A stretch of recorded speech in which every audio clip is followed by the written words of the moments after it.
In this short video, I'll show you how to use screensaver mode on Android. Begin first by opening up your Android settings app.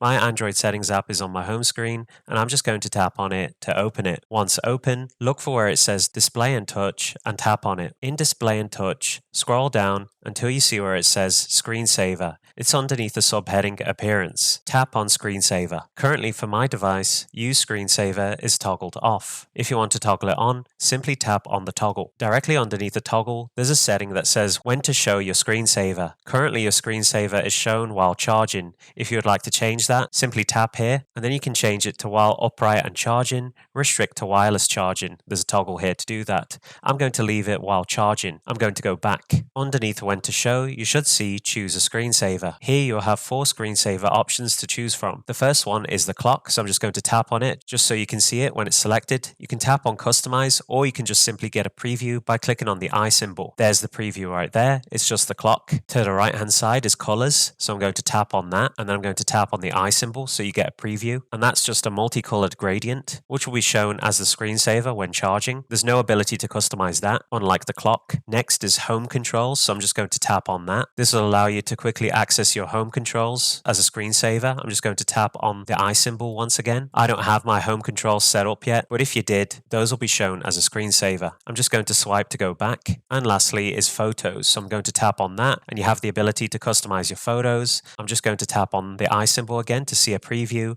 Of course, I have no photos selected as I didn't customize. I'm just going to swipe back to go back. So my screensaver that I'm going to select is going to be the colors screensaver, so I'm going to tap on it to select it. And if you scroll down to the bottom, you have some additional settings. So you can show additional information, displays things like the time, weather, or other information on the screen. Currently that's toggled on. I'm going to leave that as it is. And then you've got low light mode. On low light, clock will show when your environment is dark. Currently that's toggled on. I'm going to leave that toggled on. You also have further settings if you click on this arrow, such as a toggle to use low light mode and to choose what to show in low light mode. Now I don't have many options here. You might have more depending on your phone settings. I'm going to tap on back to go back. And that concludes the video. I've now set a screensaver on Android. If you enjoyed this video, be sure to give it a like, comment down below, and most importantly of all, subscribe to support the channel. I'll see you on the next video. Why is it so hard to let you go?